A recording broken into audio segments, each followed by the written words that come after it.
Estamos entonces en el Salmo 143, el último de los salmos, conocidos como salmos de penitencia o salmos de arrepentimiento. Este salmo, algunos de los manuscritos añaden la frase cuando Absalón, su hijo, lo persiguió. Salmo de David, cuando Absalón, su hijo, lo persiguió. No todos los manuscritos tienen esta frase. Pero al leer el Salmo, pareciera que concuerda con ese tiempo en la vida de David. Él se encuentra bajo el castigo, el desagrado de Dios.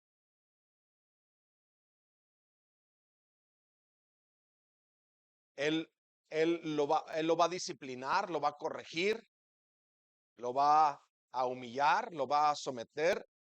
Y David, como en todos los salmos, termina agradeciéndole a Dios. David está rodeado de enemigos implacables, lo han llevado casi hasta la muerte. Él se ve a sí mismo bajo la mano disciplinaria de Dios. Pero increíblemente, la misma mano que lo disciplina es la mano que él busca para refugiarse. La misma mano que lo castiga es la mano de su Padre amoroso. Para David, Dios es un refugio seguro. Y para nosotros es igualmente seguro, refugio seguro. El creyente que enfrenta su pecado lo desea, lo busca, descansa en él, en su aflicción, en él y en nadie más. En cuanto a David y la relación con sus enemigos, él podría decir, como dijo en el Salmo 7, 3 y 5, oh Señor Dios mío, si yo he hecho esto, si hay en mis manos injusticia, si he pagado con mal al que estaba en paz conmigo, o he despojado al que sin causa era mi adversario, que el enemigo me persiga, me alcance, me pisotee en tierra, y en tierra eche mi vida y eche en polvo mi gloria. Pablo decía también que él se manejaba con una conciencia limpia, sin ofensa ante Dios y a los hombres. Así que David recurre, va a Dios, abre su corazón, expone su queja y luego descansa, no en lo que él es, sino en lo que Dios es. Pero él puede decir claramente si hizo algo malo o no, si el enemigo lo persigue con razón alguna, y David dice que no había ninguna razón para que su hijo o Saúl lo persiguieran. Él no les había hecho nada. Por eso podía decir, ve mi corazón, si yo he hecho algo malo, que me persigan entonces, que me destruyan. Pero yo no les he hecho nada malo. Entonces, de todas maneras, aún así, aunque David sabe que él no le ha hecho nada malo a su hijo Absalón, más que bien, o a Saúl, cuando clama a Dios y pide justicia, rápidamente voltea y se ve a él mismo y ve que también él tiene pecado. Que todo lo que le pase es justo. Rápidamente, con un sentimiento de gran culpa delante de Dios, él ve su necesidad de perdón, de misericordia. Él conoce su pecado, él recuerda su maldad. Él sabe cómo fue que lo enredó el pecado y cómo llegó a estar ciego. No podía ver hasta que el profeta Natán le cuenta la historia de aquel hombre malvado. David se enfurece y luego Natán le tiene que decir, tú eres ese hombre, tú eres ese hombre. Como un ciego, erró el camino. Ahora pide, en ese salmo pide ser dirigido. Señor, dirígeme, que tu buen espíritu me lleve en el camino correcto. Entonces hemos aprendido del arrepentimiento verdadero en contraste con el arrepentimiento falso. Aprendimos desde el principio que el verdadero arrepentimiento conoce su pecado, pero conoce su pecado a la luz de la palabra de Dios. El arrepentimiento falso se duele solamente de las consecuencias de su pecado. El arrepentimiento verdadero viene a Cristo, aunque venir a Cristo implique sufrir vergüenza, confesar, ser humillado. El arrepentimiento verdadero viene a Cristo. El arrepentimiento falso algunas veces pretende adoptar algunas cosas religiosas, se involucra en alguna religión, pero nunca se rinde a Cristo completamente, humillándose. El arrepentimiento falso algunas veces da ciertos matices de querer conocer a Dios, de querer entender su palabra, de tener comunión con aquellos que conocen al Señor, pero cuando las aguas se calman, vuelve exactamente a su punto anterior. El arrepentimiento verdadero se une a la congregación y sabe que si peca, ese pecado suyo personal no solamente lo daña a él, sino que daña la vida de sus hermanos. Ruega ser librado y clama por la edificación de la congregación. Ya es parte de la familia, ahora sabe que su pecado personal afecta a sus hermanos y tiene temor de Dios. Tiene temor de Dios. No quiere que la iglesia lleve un mal nombre. El arrepentimiento falso no le importa el daño que pueda causar a la iglesia de Cristo. El arrepentimiento falso tiene una agenda personal, se promueve a sí mismo. No le importa el daño que pueda causar a la congregación, a la iglesia de Cristo.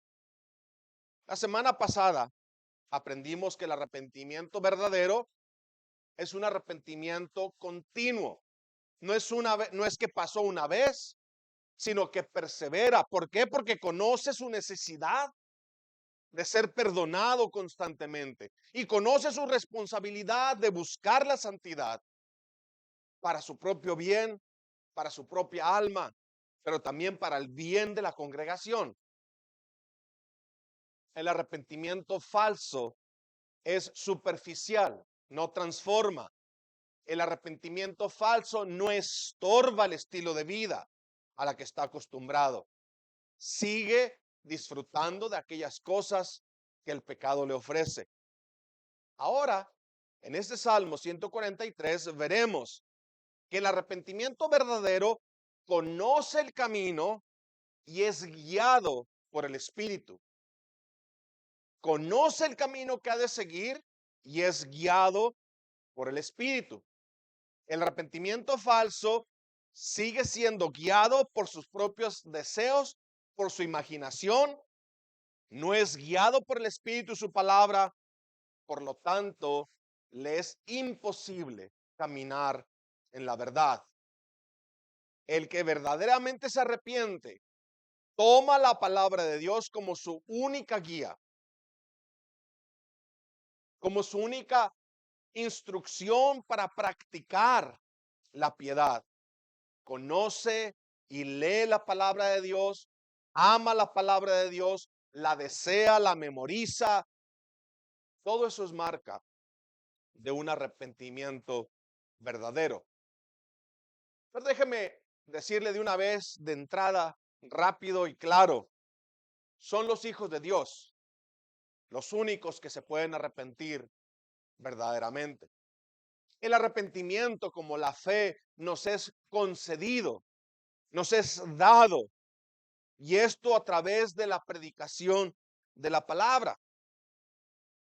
Son los hijos de Dios los que entienden la magnitud de su pecado.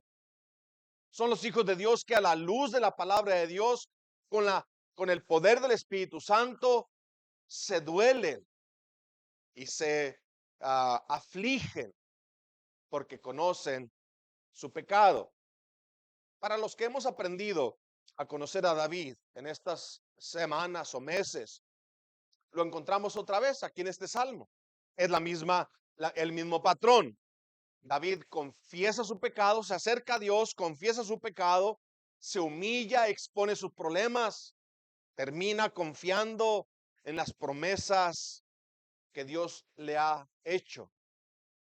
David conoce esas promesas, allí descansa. En estas promesas que Dios le ha hecho, él encuentra su refugio. A esas promesas que Dios ha hecho es que el Espíritu Santo las aplica a su corazón. Fuera de lo que Dios nos prometió, mis hermanos, no podríamos encontrar absolutamente nada. Tienes que entender qué es lo que Dios promete y cómo funciona. ¿A quién se las promete? ¿A quién le promete estas cosas de perdonar, de concederles vista para poder ver, de abrir los oídos para poder escuchar? Hemos aprendido entonces que David se somete a Dios, que él desea ser guiado por su palabra, que él desea ser guiado por el Espíritu de Dios. Y aquí lo vemos al final de todo otra vez, adorando y alabando a Dios. Entonces veamos nuestro salmo de esta manera. Del versículo 1 al 7, vamos a ver de la justicia y la justificación. Lea allí conmigo entonces. Del 1 al 7, veamos la justicia de Dios y la justificación. Rápidamente, David entiende lo imposible que es para el hombre justificarse delante de Dios. Su pecado está allí. En el primer versículo vemos a David clamando a Dios. Y en el versículo 2 inmediatamente vemos a David reconociendo su necesidad. Y luego del 3 al 7 vemos a David exponiendo esta situación en la que se encuentra agobiado bajo la mano disciplinaria de Dios. Vemos entonces la justicia y la justificación. Dice así: oh Señor, oye mi oración, escucha mis ruegos, respóndeme por tu verdad, por tu justicia, y no entres en juicio con tu siervo, porque no se justificará delante de ti ningún ser humano, porque ha perseguido el enemigo mi alma, ha postrado en tierra mi vida, me ha hecho habitar en tinieblas como los ya muertos, y mi espíritu se angustió dentro de mí. Está desolado mi corazón. Me acordé de los días antiguos, meditaba en todas tus obras, reflexionaba en las obras de tus manos. Extendí mis manos a ti, mi alma a ti como la tierra sedienta. Respóndeme pronto, oh Señor, porque desmaya mi espíritu. No escondas de mí tu rostro, no venga yo a ser semejante a los que descienden a la sepultura. Ahora veamos la segunda parte bajo este título. El oír y el andar están conectados. Es decir, sus oídos son abiertos, la palabra de Dios entra y luego entonces ahora puede practicar. Tú no puedes vivir o practicar lo que no conoces. Entonces David ora, ruega a Dios, dice otra vez, 9, 8, 9 y 10. Hazme oír por la mañana tu misericordia, porque en ti he confiado. Hazme oír, hazme oír, hazme saber el camino por donde ande, porque a ti he elevado mi alma. Líbrame de mis enemigos, oh Señor, en ti me refugio. Enséñame a hacer tu voluntad, porque tú eres mi Dios. Tu buen espíritu me guíe a tierra de rectitud. El oír, el andar, el conocer su palabra, el ser guiado por el Espíritu. Y luego vemos al final las promesas del pacto y el fin de aquello que Dios se ha propuesto en la vida de todos los que Él ha rescatado. La promesa y el fin. Por tu nombre, por amor de ti, oh Dios, me vivificarás. Por tu justicia sacarás mi alma de la angustia, y por tu misericordia disiparás a mis enemigos y destruirás a todos los adversarios de mi alma, porque yo soy tu siervo. La justicia y la justificación, el huir y el andar, y la promesa y el fin. Vamos a orar. Amado Señor, estamos aquí de nuevo, tu pueblo, en tu casa, y te agradecemos esta mañana que nos has dado este momento para poder meditar en tu palabra. Y al hacerlo, permite que podamos ver, Padre eterno, que podamos encontrar el consuelo para vivir. Habla, Señor, tus hijos escuchan.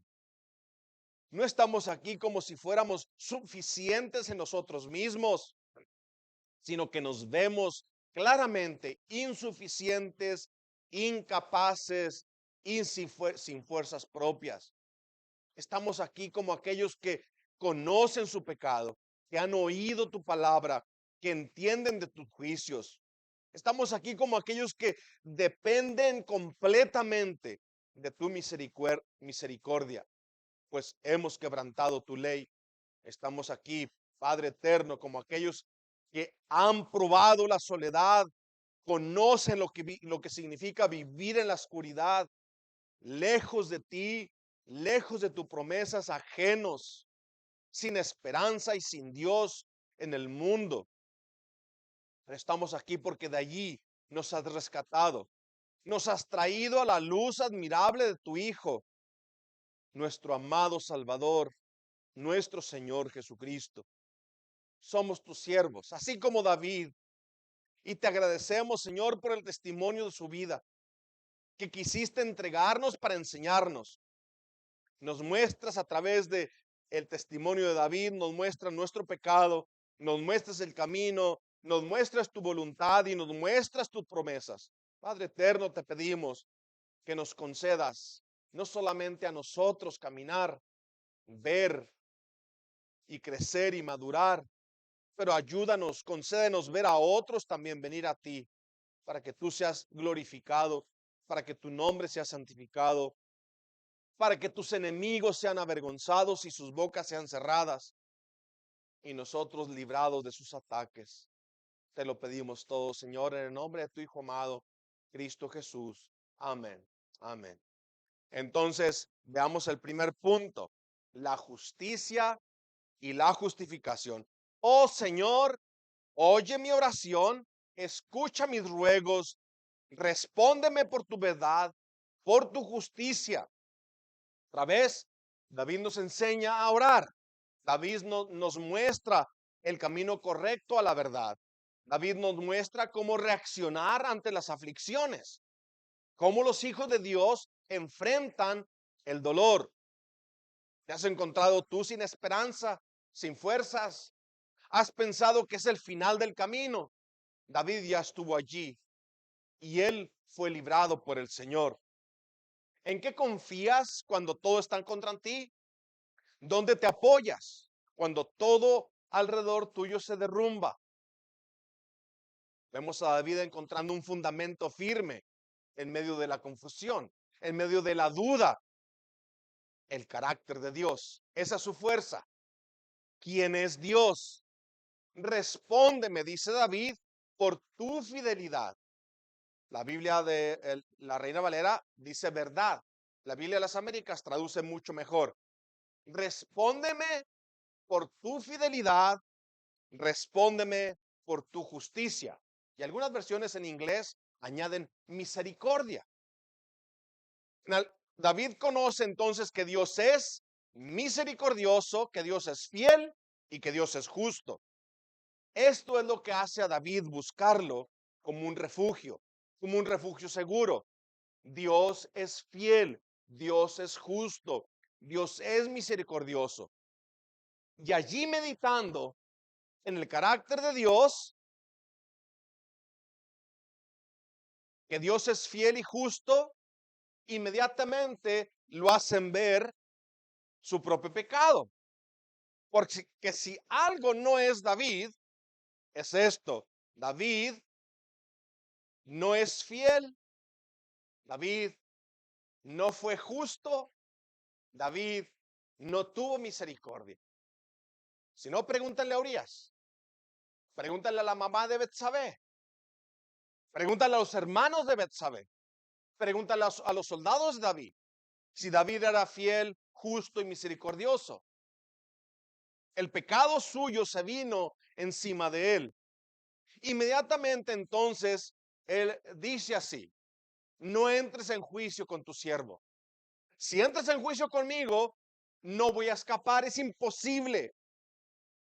Mi pecado está delante de mí.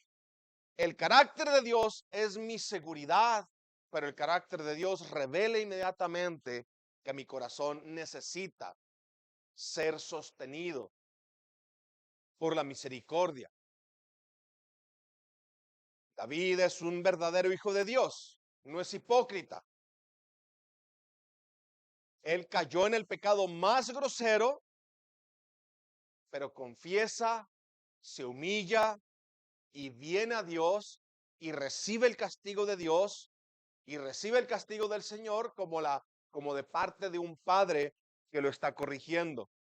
No entres en juicio con tu siervo por esta razón, porque no se justificará delante de ti ningún ser humano. Dice el Salmo 130, que lo leímos hace unas semanas, dice David: Señor, si tú tuvieras en cuenta las iniquidades, si las fueras sumando, si cada día hicieras una lista de mis pecados y me las sumas, dice David, ¿quién, oh Señor, podría permanecer? ¿Quién se podría sostener si el Señor cuenta nuestras maldades? Imposible, dice él, es imposible. Job va un poquito más allá, más drástico en su descripción de la imposibilidad de justificarse delante de Dios. Él pregunta en Job 25 del 4 al 6, ¿cómo pues se justificará el hombre para con Dios? ¿Y cómo será limpio el que nace de mujer? He aquí que ni aun la misma luna será resplandeciente, ni las estrellas son limpias delante de sus ojos. Cuánto menos el hombre, que es un gusano, y el Hijo del Hombre también gusano. ¿Cómo se justificará el hombre delante de Dios? Lo que David está pidiendo aquí es: Señor, no me pagues conforme a mi pecado. Yo sé lo que merezco. Lo que David está diciendo aquí es: no me trates de acuerdo a lo que yo soy.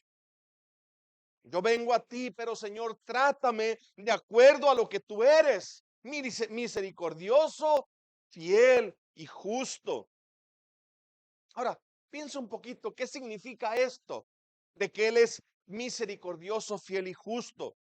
Lo que David está buscando es la fidelidad a las promesas que Dios le ha hecho. Él no va a mentir, y Dios ha prometido que de David, que el trono de David será establecido, no será desechado. Lo que David está diciendo: Señor, dame la ayuda que necesito. No me des el castigo que merezco. Dame la gracia y la misericordia. Quita de mí la condenación y el castigo. Mis amados hermanos, no hay lugar seguro en el que tú puedas refugiarte. No hay esperanza alguna afuera de las promesas hechas bajo pacto y juramento por Dios a su pueblo. ¿Cómo demandar y buscar de Dios aquello que Él no ha prometido? Sus promesas hechas bajo pacto, con juramento, ese es nuestro refugio. Si violan mi ley, si quebrantan mis mandamientos, los voy a castigar, pero no quitaré mi misericordia de ellos, porque yo no voy a mentir. Las promesas hechas a David son fieles. David tenía las promesas. Esa era su seguridad. Ese era su refugio. En este momento de angustia, cuando su conciencia lo acusa de ser culpable, las promesas que Dios le ha hecho, allí es donde él descansa. Pero el conocimiento de cómo Dios justifica al hombre, mis hermanos, lo tenemos nosotros. Para David era una promesa. Para nosotros es algo claro. Para nosotros no hay duda cómo es que Dios justifica al hombre. Dice Isaías 53, 5 y 6. Mas él, ahí está la promesa. ¿Quién es este hombre del que habla Isaías 55, 53, 5? Él fue herido por nuestras rebeliones, molido por nuestros pecados. El castigo de nuestra paz fue sobre él, y por su llaga fuimos nosotros curados. Todos nosotros nos descarriamos como ovejas, cada cual se apartó por su camino, mas el Señor cargó sobre él el pecado de todos nosotros. Y añade en el 11, después de que haya sufrido y haya pasado este momento de castigo, él, este siervo sufriente, verá el fruto de su aflicción, el fruto de la aflicción de su alma, y quedará satisfecho. Es decir, cumplirá, logrará aquello lo que se propuso hacer, ir a la cruz y salvar a estos escogidos, a estos que el Padre le dio desde la fundación del mundo. Lo va a ver y dice que su alma quedó satisfecha porque no se perdió ni uno solo. Ahí es donde descansa David. Y dice él, por su conocimiento, justificará mi siervo justo a muchos y llevará las iniquidades de ellos. Esa justicia testificada por la ley y por los profetas, nos dice Pablo, fue traída por Cristo. Mi justicia no me alcanza. No me alcanza mis obras buenas. No me alcanza mi buen comportamiento. No me alcanzan a justificar. Necesito una justicia más grande. Esta es la justicia que nos da Dios a través de este siervo que sufre, que es afligido, que carga sobre sí el pecado de los suyos. Romanos 3, 21, 22 dice, pero ahora, y gloria a Dios por los peros, ahí cambia la historia. Pero ahora, aparte de la ley, se ha manifestado la justicia de Dios, testificada por la ley y los profetas. La justicia de Dios por medio de la fe en Jesucristo para todos los que creen en Él. Esa palabra que hacía temblar a Lutero, la justicia de Dios. ¿Amas a Dios, hermano Martín? Le preguntaron. Y él responde, amar a Dios. Amar a Dios cuando me está viendo constantemente y me está descubriendo mi pecado constantemente. No, no puedo amarlo. Y después cuando Martín va al manuscrito original y entiende que esta justicia de Dios a la que él tanto le teme, le es ofrecida gratuitamente. Es la obediencia de otro, es la muerte de otro, es la vida de otro, no la de él. Su justicia no le alcanza y le es ofrecida gratuitamente por medio de la fe en Jesucristo. Romanos 4:3 dice, porque ¿qué dice la escritura? Creyó Abraham a Dios. Esa fe le fue contada por justicia. Y Gálatas 2:16 nos dice, sabiendo que el hombre no es justificado por las obras de la ley, sino por la fe de Jesucristo. Nosotros también hemos creído. Nosotros también hemos creído en Jesucristo para ser justificados por la fe de Cristo y no por las obras de la ley. Por cuanto por las obras de la ley nadie será justificado. Ese es el juicio, la justicia de Dios y la justificación en la que descansa David. Ya en el versículo 3 al 6, David derrama su corazón delante de Dios. Yo soy tu siervo. Yo soy tu siervo. Tú has prometido no abandonarme. Mi pecado es grande, más grande es tu misericordia. Tú eres fiel, tú eres justo, tú eres misericordioso. Y hace una lista. Mis enemigos me persiguen. Ellos, dice, me han postrado en tierra. Me han hecho habitar en tinieblas como los ya muertos. Y mi espíritu se angustió dentro de mí. Dice, está desolado mi corazón. Luego David comienza a luchar. Otra vez, comienza a contrarrestar eso. Es decir, no es otra vez lo que yo soy. Mi confianza no es lo que yo soy. Mi confianza es lo que tú eres, Señor. Y comienza y dice, me acordé. Se para.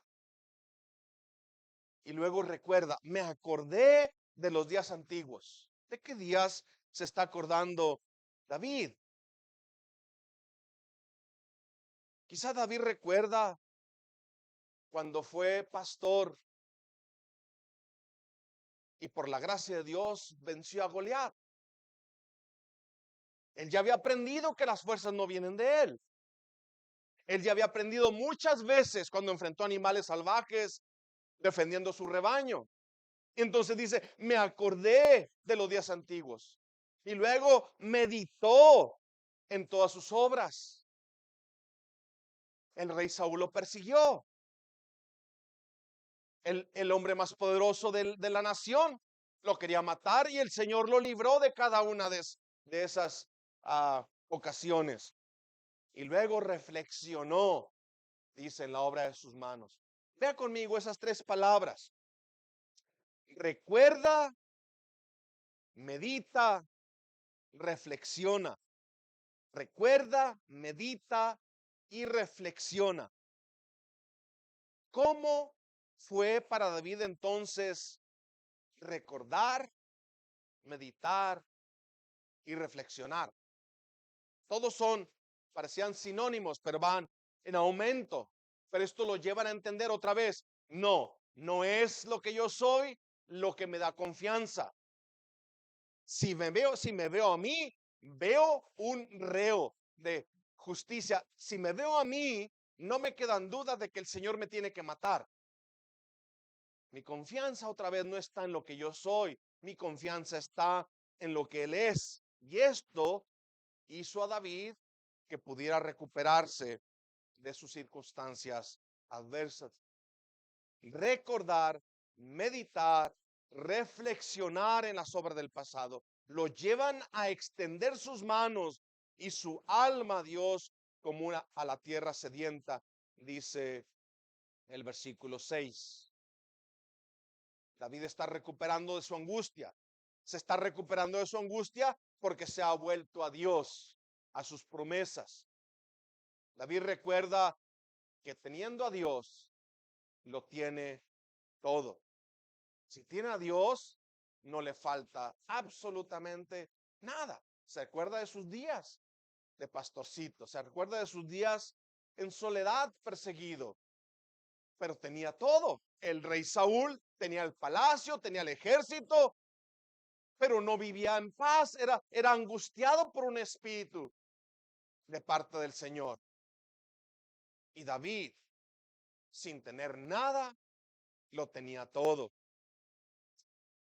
El Señor puede quitar la adversidad o puede dejarte en medio de ella. Y cualquiera que sea la respuesta que nos dé el Señor, tenerlo a Él es suficiente. ¿Qué tan bajo has caído? ¿Qué tan angustiosa es tu circunstancia? Es Dios todo lo que necesitas. Lo peor que le puede pasar, escúcheme por favor, lo peor que te puede pasar es que lo tengas todo y no tengas a Dios. Es lo que le está pasando a esta generación. Tienen todo, pero no tienen a Dios. Y podemos decir con toda la seguridad, les falta todo. David sigue pidiendo cosas específicas. Él ora con el entendimiento. Y ahora conecta estas dos cosas, el oír y el andar. Aquí hay inseguridad. Lejos de Dios, en el mundo, no hay seguridad. Escuchar la palabra de Dios, caminar con Él, es seguridad. Escucha entonces el 8, 9 y 10 y vea estos verbos. Hazme oír, hazme saber, hazme oír. Sus oídos habían cerrado, él recordaba claramente que su pecado no lo dejaba escuchar. Las circunstancias que enfrentaba eran las consecuencias de su propia sordez. No escuchó hasta que el profeta le dijo: tú eres ese hombre. ¿Puedes tú escuchar? Es Dios el que abre los oídos y los abre por el poder de la palabra predicada. Esto es locura para el mundo. ¿Qué estamos haciendo aquí? Y podemos decir, no, no es locura. Estamos escuchando la palabra de Dios. Romanos 10:17 dice que la fe es por el oír y el oír por la palabra de Dios. La palabra de Dios es la única que tiene poder para abrir tus oídos. Pablo cuestiona a los Gálatas cuando se están desviando y les hace una pregunta y les dice: esto solo quiero saber de ustedes. ¿Recibieron el Espíritu porque se portaron bien o porque escucharon y creyeron? ¿Cómo es que recibieron el Espíritu? ¿Porque eran bonitos? ¿O porque escucharon y creyeron que la palabra predicada era la palabra de Dios? Hazme oír tu misericordia por la mañana, porque en ti he confiado. Hazme oír por la mañana tu misericordia. Yo he confiado en ti. Hazme saber el camino por donde ande, porque a ti he elevado mi alma. La fe es por el oír, y el oír, es decir, el oído cerrado, es abierto por la palabra de Dios predicada. Un medio sencillo para lograr aquel milagro maravilloso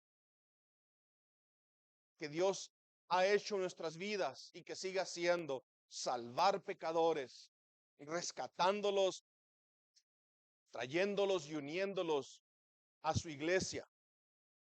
El oír la palabra de Dios es poderosa para abrir el oído.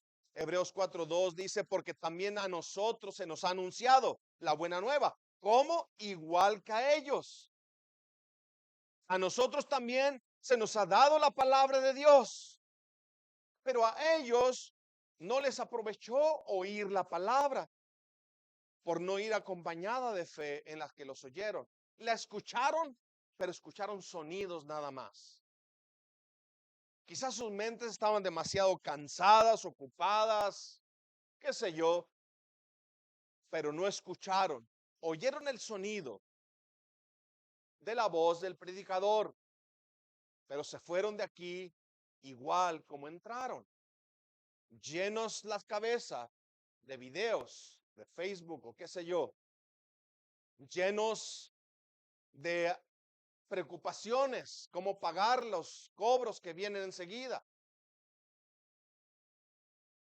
Y dice Hechos 28, 27, 28, que este pueblo, es decir, los judíos, dice que el corazón de ellos era pesado, se engrosó, tenía todo, pero con los oídos oyeron pesadamente. Un corazón pesado, engrosado, unos oídos soñolientos, de sus ojos se han cerrado, no ven, no oyen con los oídos, no entienden con el corazón y no se convierten y no hay sanidad para ellos. Y Pablo les anuncia: sepan esto pues, que los gentiles a los que es enviada esta salvación de Dios, ellos van a oír. Es a ustedes a los que le está hablando la palabra de Dios. Entonces David ruega y dice: hazme oír, hazme saber a saber el camino. ¿Puedes oír su voz tú? ¿Puedes ver el camino? Déjame decirte cómo es su voz. Al sonido de su voz, los vientos y las aguas se calman. Al sonido de su voz, los demonios obedecen. Al sonido de su voz, tiembla el más valiente. Su voz descubre los secretos más íntimos, penetra hasta los tuétanos. A su voz tiemblan los cielos de los cielos. Pero también es su voz la que abrió el oído sordo. Es su voz la que nos dio esperanza firme. Es su voz la que mantiene nuestros oídos abiertos. Y su voz, para el que quiere mantener sus oídos cerrados, será palabra de juicio y condenación, dice Sofonías 1:14. Cercano está el día grande del Señor. Escucha bien, cercano y muy próximo. Es amarga la voz del día del Señor. Gritará allí el valiente. Pero para el que está en Cristo, su voz es la voz del buen pastor que viene a juntar sus ovejas en su redil. ¿No fue así el relato? Adán y Eva tuvieron miedo de la voz de Dios y se escondieron. Puedes escuchar su voz llamándote. Te esconderás. Seguirás cerrando tus oídos a su voz. Déjame decirte cómo es el camino. Déjame explicarte cómo es el camino. Es angosto. Es angosto y son pocos los que caminan con él. El siervo de Dios camina con unos cuantos, pero él sabe que es así. No son muchos, no es una multitud. A los ojos del hombre este camino es sin atractivo, es más, les causa rechazo. Lo ven como un camino donde no hay sabiduría, les estorba, no hay placer. Les parece que las personas que caminan por este camino son personas amargadas, que no saben disfrutar el momento. ¿Qué manera de desperdiciar tu juventud y tu tiempo? Me gritaron alguna vez.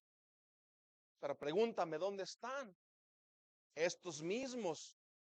Mientras que ellos estaban ciegos y sordos, mis ojos habían sido abiertos y mis oídos habían sido abiertos y yo podía ver el camino. El camino, mis hermanos, es una persona. El camino es Cristo. Hazme oír, hazme saber el camino por donde ande. Nosotros sabemos cuál es el camino. Y hoy has escuchado su voz y se te ha mostrado cuál es el camino. No puedes decir que no sabes. Dios le mostró a David su palabra. Dios abrió sus oídos, abrió sus ojos y le fue mostrado el camino correcto. Versículo 10 dice, enséñame a hacer tu voluntad, porque tú eres mi Dios. Tu buen espíritu me guíe en la tierra de rectitud. Todo, mis hermanos, desde el oír hasta el andar por el camino recto, es obra del Espíritu Santo. Tu religión inventada por el hombre no te alcanza. Tu entendimiento de las cosas te es inútil. Tus buenas obras son como basura. Todo lo que tú eres solo merece castigo y condenación. Es el Espíritu Santo que aplica la palabra de Dios predicada a tu corazón. Es las escrituras abiertas, escuchando su voz. Es el ruego del corazón que quiere ser enseñado. Allí está el refugio del que ha creído. Estas promesas hechas por medio de un pacto y juramento es el refugio del creyente. Terminamos. Veamos por último la promesa y el fin de todo. Versículos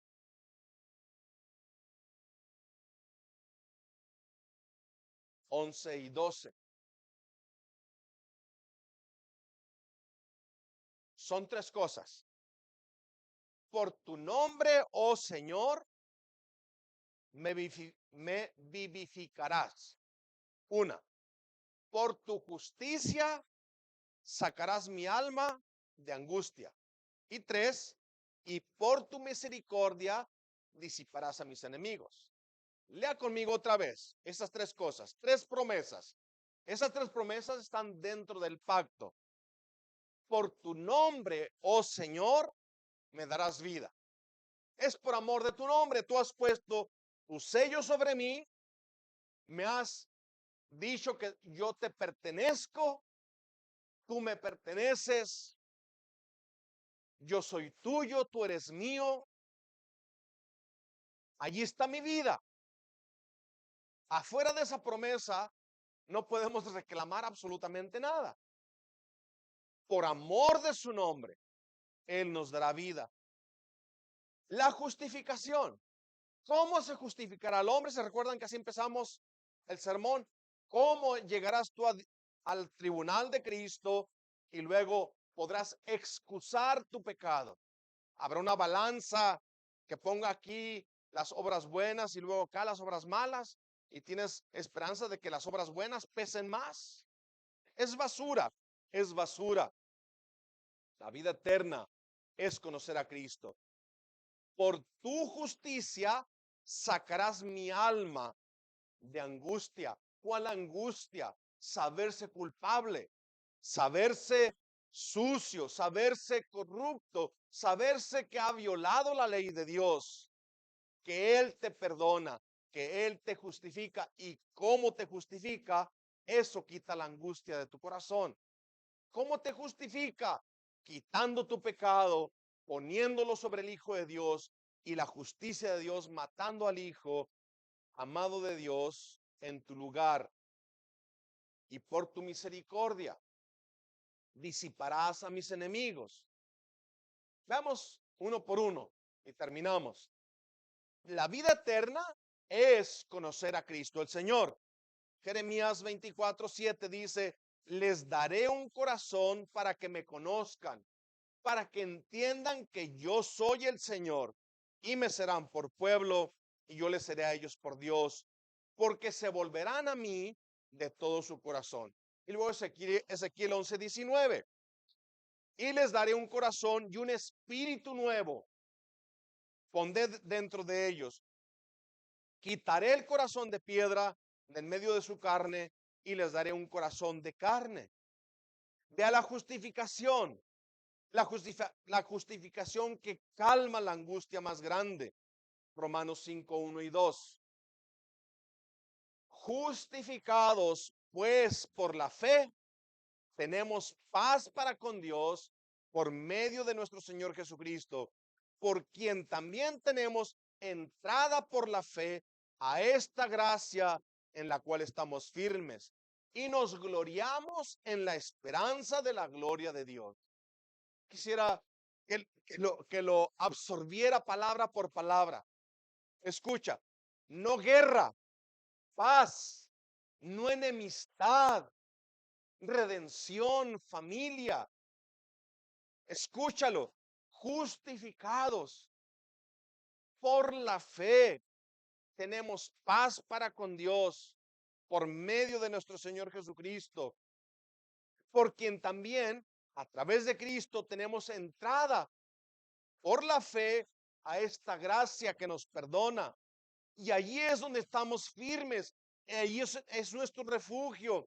Por eso nos gloriamos en la esperanza de la gloria de Dios. Cristo viene otra vez. Cristo viene otra vez. No guerra, sino paz para aquellos que están en Cristo. La misericordia entonces nos libra, nos ha librado y nos librará de todos nuestros enemigos. Escúchame, mi carne me estorba, el mundo me estorba, Satanás me estorba, y en la cruz el Señor los venció a estos tres de una herida mortal. Allí fueron vencidos. El pecado no gobierna mi carne, no se enseñorea de mí.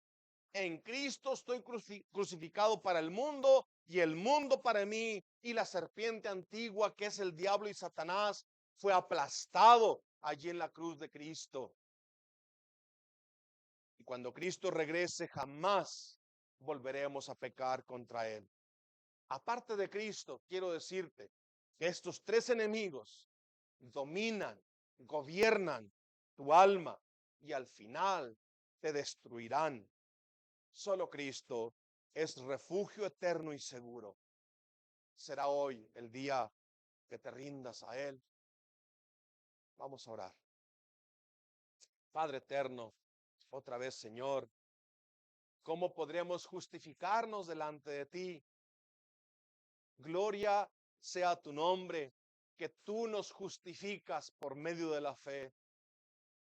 Oh eterno Padre, ¿cómo oiremos y cómo andaremos? Nos has entregado tu palabra. Ayúdanos a ser disciplinados, a escudriñarla. Y rogamos, Padre, que tu Espíritu Santo aplique esta palabra a nuestras vidas y podamos andar en camino recto. Oh Señor, tenemos enemigos, pero gloria a Dios, gloria a ti sea, Señor, que tú los venciste en la cruz de Cristo. Esperamos pues con ansias aquel día en que esto no será más y luego entraremos en la gloria para nunca más tener que ver con el pecado. Amamos, Señor, tu venida. Esperamos tu regreso con gran expectativa. El mundo pasará, tus palabras permanecerán. Glorifícate, Señor, en tu iglesia, en el nombre de tu Hijo amado, Cristo Jesús. Amén.